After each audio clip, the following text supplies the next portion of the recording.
Salam sejahtera bagi kita semua. Senang rasanya boleh bertemu lagi di dalam perenungan pekabaran firman Tuhan di saat ini. Sebelum kita akan mendengarkan pekabaran firman Tuhan di saat ini, mari kita siapkan hati dan pikiran kita agar kuasa Roh Kudus boleh mendapat tempat di dalam hati kita untuk menerangi pikiran dan hati kita, agar hati kita boleh ditaburkan dengan benih firman Tuhan di saat ini. Mari kita merenungkan pekabaran firman Tuhan di saat ini dalam buku Yesus Nama di Atas Segala Nama yang dituliskan oleh hamba Tuhan Nyonya Ellen G. White. Di dalam buku ini dikatakan bahwa Yesus adalah Alfa dan Omega, pencipta langit dan bumi, memberi setiap pemberian yang baik dan sempurna dan pemikul beban besar kita. Kepada orang-orang yang bimbang di antara kita, dia menulis tentang seorang yang merupakan pusat daya tarik yang agung. Pada mereka yang hancur oleh dosa, dia menawarkan juru selamat yang sempurna, perantaran yang agung, perantaran yang maha kuasa, dan kapten keselamatan kita. Mari kita masuk dalam pokok pembahasan dengan judul Saksi. Ayat inti kita terdapat di dalam Kejadian 16 ayat 13. Di sana dikatakan, kemudian Hagar menamakan Tuhan yang telah berfirman kepadanya itu dengan sebutan, Engkaulah El Roi, sebab katanya, bukankah di sini kulihat dia yang telah melihat aku? Mari kita ikuti keterangannya. Kita hendaknya tidak berkecil hati jika hal-hal yang bersifat menguji datang. Jangan biarkan kemarahanmu bangkit. Kendalikan dirimu ketika hal-hal yang tampaknya tidak dapat dijelaskan terjadi, yang tampaknya tidak terjadi sesuai dengan buku Nasihat Agung. Jangan biarkan kedamaianmu dirusak. Sesuai dengan buku Nasihat Agung, janganlah biarkan kedamaianmu dirusak. Ingatlah bahwa ada seorang saksi, utusan surgawi di sisimu, yang menjadi perisai, benteng pertahananmu. Kepadanya engkau berlindung dan tinggal aman. Tetapi kata-kata yang bersifat membalas akan menghancurkan kedamaian dan kepercayaanmu pada Tuhan.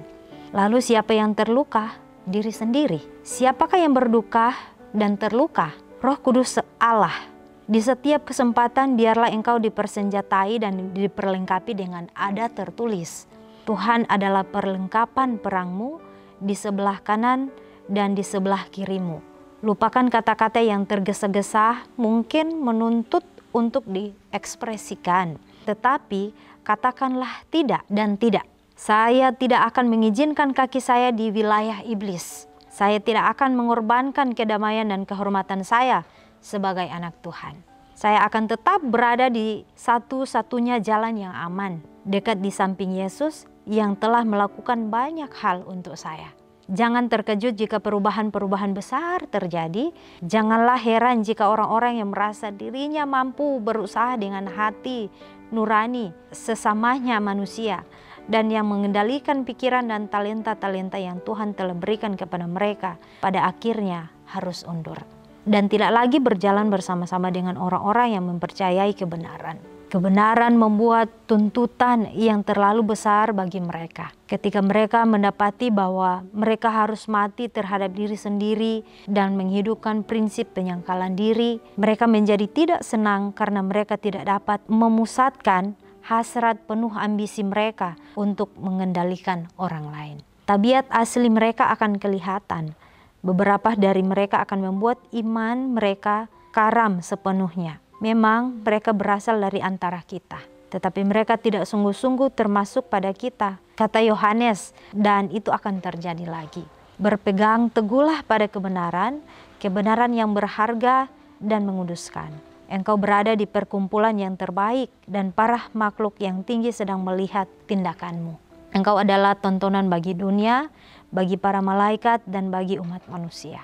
Di dalam godaan, pekerjaanmu adalah mempertahankan iman dan hati nurani yang baik. Sementara yang lain telah mengesampingkan hati nurani yang murni itu dan karenanya kandaslah iman mereka. Christian Leadership halaman 64. Mari kita renungkan lebih dalam, apakah Tuhan mengharapkan saya untuk menjadi saksi bahkan ketika saya diserang atau diolok-olok? Jadi pekabaran firman Tuhan sangat menarik di saat ini saudara-saudaraku. Dan pekabaran firman Tuhan ini memang jelas terjadi di setiap kehidupan kita. terjadi di setiap aspek kehidupan yang Tuhan izinkan terjadi di dalam kehidupan kita. Sehingga di sini dikatakan dalam pekabaran firman Tuhan saksi. Siapa saksi kita? Yaitu Yesus Kristus.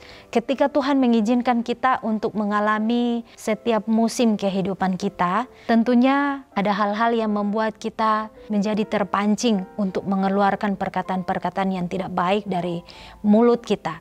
Ada masalah-masalah, bahkan orang-orang yang di sekitar kita mungkin ya, Tuhan izinkan untuk menguji diri kita agar kita mengeluarkan suatu perkataan yang tidak mengandung perkataan yang memberkati orang lain, yang menguatkan orang lain, bahkan yang menguatkan iman orang lain. Tetapi mengapa Tuhan mengizinkan hal ini terjadi? Seperti ayat inti kita di sini dikatakan, kemudian Hagar menamakan Tuhan yang telah berfirman kepadanya itu dengan sebutan, engkaulah El Roi, sebab katanya, bukankah di sini kulihat dia yang telah melihat aku? Ketika Hagar Tuhan izinkan untuk mengalami hal-hal yang tidak baik dalam kehidupannya, dan kita tahu bersama bahwa Hagar ini adalah gundik daripada Abraham, dan Tuhan mengizinkan hal-hal yang tidak baik di pandangan mata manusia, tetapi bagi Tuhan itu adalah hal yang terbaik bagi Hagar untuk mendidik dia, untuk membentuk dia di dalam kehidupannya. Sehingga dalam pelajaran perenungan firman Tuhan di saat ini dikatakan bahwa kita hendaknya tidak berkecil hati jika hal-hal yang bersifat menguji itu datang. Jangan biarkan kemarahanmu bangkit, kendalikan dirimu ketika hal-hal yang tampaknya tidak dapat dijelaskan terjadi, yang tampaknya tidak terjadi sesuai buku nasihat agung. Jangan biarkan keadaanmu dirusak. Ingatlah bahwa ada seorang saksi, utusan surgawi di sisimu yang menjadi perisai benteng pertahananmu. Jadi ketika ini tidak bisa dipungkiri, bisa terjadi dimanapun kita berada, bisa terjadi dimanapun, kapanpun Tuhan mengizinkan hal seperti ini terjadi di dalam kehidupan kita. Kita sebagai manusia yang berdosa tidak akan terlepas dari posisi-posisi ini, tidak bisa terlepas dari kondisi-kondisi seperti ini. Tetapi ingatlah bahwa Tuhanlah yang mengontrol setiap situasi yang tidak mengenakan di dalam kehidupan kita ini untuk membentuk kita, untuk menjadikan kita orang-orang yang bisa dengan pertolongan Tuhan dapat mengendalikan diri kita, dapat mengendalikan emosi kita ketika diizinkan Tuhan berada di suatu keadaan di mana akan menguji kesabaran kita. Sehingga di sini dikatakan, jangan berkecil hati jika hal-hal yang bersifat menguji itu datang. Jangan biarkan kemarahanmu bangkit. Kendalikan dirimu ketika hal-hal yang tampaknya tidak dapat dijelaskan terjadi, yang tampaknya tidak terjadi sesuai dengan buku nasihat agung. Jadi ada hal-hal yang mengundang keluka lama kita, yang mengundang trauma-trauma kita masa lalu ketika kita berada di satu situasi di mana kita berada dengan orang-orang yang mungkin tidak sengaja mau membangun komunikasi dengan kita, tetapi dengan tidak sengajanya dia membuat suatu komunikasi yang membuat kita itu merasa tidak nyaman, merasa kita menjadi emosi dan lain sebagainya, membangkitkan emosi kita dalam pembicaraan itu. Tetapi di sini Tuhan ajarkan sebagai saksi yang melihat seluruh kehidupan kita, dia mengajarkan bahwa jangan terpancing dengan keadaan itu. Berdoalah dan tenangkanlah diri kita ketika kita ada di posisi seperti itu. Mungkin dengan teman-teman kita, mungkin dengan orang-orang yang ada di sekitar kita. Dan biarlah situasi itu boleh menjadi satu hal yang boleh kita balikan itu menjadi pelajaran yang positif bagi kehidupan kita. Sehingga hal-hal semacam itu bukan untuk melukai diri kita sendiri, tetapi mari kita rubah pola pikir kita agar kita boleh menjadi orang-orang yang selalu berpikir positif, orang-orang yang selalu dapat mengendalikan diri dengan pertolongan Tuhan. Sehingga firman Tuhan di sini juga dikatakan bahwa tetapi kata-kata yang bersifat membalas akan menghancurkan kedamaian dan kepercayaanmu pada Tuhan.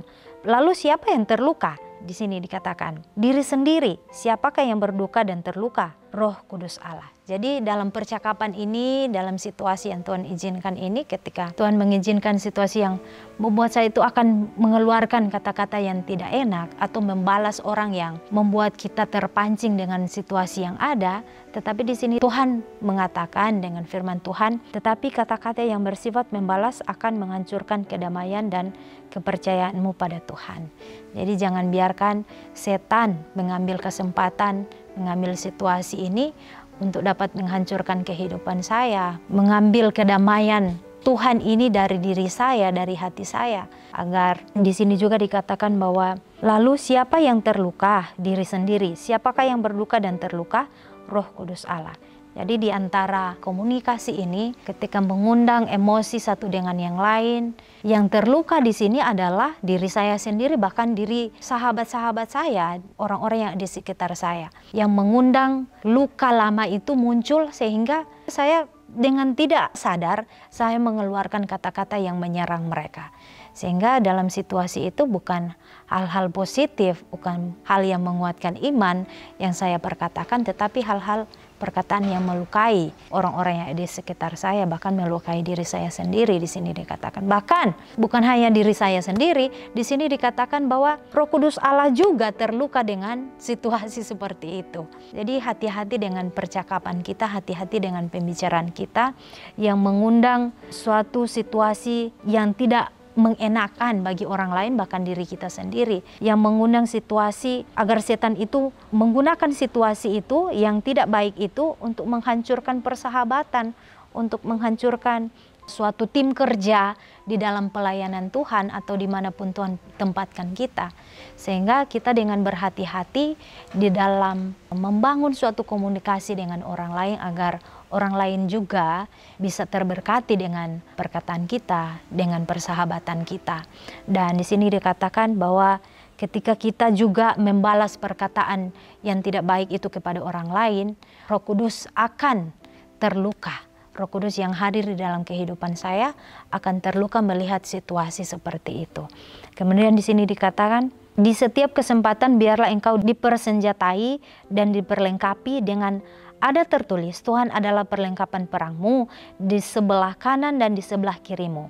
Lupakan kata-kata yang tergesa-gesa, mungkin menuntut untuk diekspresikan, tetapi katakanlah tidak. Saya tidak akan mengizinkan kaki saya di wilayah iblis. Saya tidak akan mengorbankan kedamaian dan kehormatan saya sebagai anak Tuhan. Saya akan tetap berada di satu-satunya jalan yang aman, dekat di samping Yesus yang telah melakukan banyak hal untuk saya. Jangan terkejut jika perubahan-perubahan besar terjadi. Janganlah heran jika orang-orang yang merasa dirinya mampu berurusan dengan hati nurani sesamanya manusia dan yang mengendalikan pikiran dan talenta-talenta yang Tuhan telah berikan kepada mereka pada akhirnya harus undur. Dan tidak lagi berjalan bersama-sama dengan orang-orang yang mempercayai kebenaran. Kebenaran membuat tuntutan yang terlalu besar bagi mereka. Ketika mereka mendapati bahwa mereka harus mati terhadap diri sendiri dan menghidupkan prinsip penyangkalan diri, mereka menjadi tidak senang karena mereka tidak dapat memuaskan hasrat penuh ambisi mereka untuk mengendalikan orang lain. Tabiat asli mereka akan kelihatan. Jadi ada situasi seperti ini, saya juga merasakan situasi seperti ini di mana Tuhan izinkan juga ada pengalaman-pengalaman ketika bercerita dengan orang lain yang memiliki masalah yang sama. Jadi ketika saya memiliki masalah yang sama, tentunya akan menarik orang-orang dengan permasalahan yang sama. Kita boleh belajar dari pelajaran frekuensi, bahkan orang yang memiliki trauma yang sama akan menarik orang yang memiliki trauma yang sama. Tapi di sini Tuhan ajarkan bahwa kekuatan manusia, kita ya berpikir bahwa kita bisa membantu orang lain dalam permasalahan yang sama yang sepertinya kita alami. Tetapi Tuhan katakan di sini, orang-orang seperti ini atau saya ini tidak dapat membantu mereka seutuhnya untuk menyelesaikan permasalahan mereka. Karena apa? Di sini dikatakan bahwa jangan terkejut jika perubahan-perubahan besar terjadi. Janganlah heran jika orang-orang yang merasa dirinya mampu berurusan dengan hati nurani sesamanya manusia dan yang mengendalikan pikiran dan talenta-talenta yang Tuhan telah berikan kepada mereka pada akhirnya harus undur dan tidak lagi berjalan bersama-sama dengan orang-orang yang mempercayai kebenaran. Jadi jangan merasa bahwa ketika saya memiliki kapasitas untuk dapat berbicara dengan orang yang memiliki masalah yang sama dengan saya bisa membantu mereka atau seperti Tuhan Yesus bisa menyelamatkan mereka. Tetapi bukan itu yang Tuhan maksudkan. Ketika Tuhan izinkan untuk bisa berbicara dengan orang yang memiliki masalah yang sama, tentunya yang kita buat adalah ya hanya bisa bercerita, bertukar pikiran dengan mereka, menguatkan iman mereka. Jangan sampai perkataan dari saya itu juga bisa melukai mereka yang sementara terluka. Sehingga di sini dikatakan walaupun ada talenta yang Tuhan percayakan bagi kita, dengan hati nurani yang Tuhan berikan bagi kita, tetapi Tuhan katakan bukan itu. Saya tidak dapat membantu orang-orang semacam ini tanpa pertolongan Tuhan. Sehingga firman Tuhan juga di sini dikatakan bahwa kebenaran membuat tuntutan yang terlalu besar bagi mereka. Ketika mereka mendapat bahwa mereka harus mati terhadap diri sendiri dan menghidupkan prinsip penyangkalan diri, mereka menjadi tidak senang karena mereka tidak dapat memuaskan hasrat penuh ambisi mereka untuk mengendalikan orang lain. Tabiat asli mereka akan kelihatan. Beberapa dari mereka akan membuat iman mereka karam sepenuhnya. Memang mereka berasal dari antara kita, tetapi mereka tidak sungguh-sungguh termasuk pada kita, kata Yohanes, dan itu akan terjadi lagi. Jadi dalam posisi ini ya saudara-saudaraku, ketika Tuhan mengizinkan kita ya di tempat kerja, dalam keluarga, bahkan dimanapun Tuhan tempatkan kita ya berada, ketika kita mengalami hal semacam ini, ingatlah bahwa talenta kita atau apapun yang Tuhan percayakan di dalam kehidupan kita untuk membantu orang lain, tidak selamanya dapat membantu mereka. Sehingga kita perlu kuasa Roh Kudus untuk dapat mengendalikan diri kita dengan ambisi-ambisi kita untuk membantu orang lain. Tetapi biarlah hanya dengan pertolongan Tuhan saja kita boleh meminta apakah kita bisa atau kita dapat menolong orang ini. Tetapi di sini dikatakan bahwa hanya kuasa Roh Kuduslah, hanya kebenaran-kebenaran Kristuslah yang kita boleh bawa kepada orang-orang seperti ini yang dapat menguatkan iman mereka. Biarlah kiranya dengan pertolongan Tuhan mempertahankan hati nurani untuk membantu orang lain. Biarlah kiranya bisa menguatkan iman orang lain di dalam kehidupan kita. Setiap perkataan kita, tindakan kita, biarlah kasih dan kemurahan Tuhan boleh menolong kita untuk merenungkan apakah Tuhan mengharapkan saya untuk menjadi saksi bahkan ketika saya diserang atau diolok-olok. Dalam setiap kondisi seperti ini, tentunya kita minta kesabaran dan kerendahan hati ketika kita di posisi orang olok atau kita yang mengolok orang lain. Biarlah kita boleh belajar bahwa kebenaran yang Tuhan berikan itu sangat indah, boleh menguatkan orang-orang yang di sekitar kita. Biarlah satu hari ini ketika Tuhan mengizinkan untuk bertemu dengan orang-orang yang perlu kita bantu, biarlah mari kita bantu dengan hikmat, dengan pertolongan Tuhan. Biarlah perkataan kita boleh menguatkan iman mereka dan mereka boleh melihat ada Kristus di dalam kehidupan kita, bahkan dalam setiap tindakan kita. Kita akan berjumpa dalam pekabaran firman Tuhan yang selanjutnya. Saya bawa di dalam nama Yesus. Amin. Tuhan memberkati.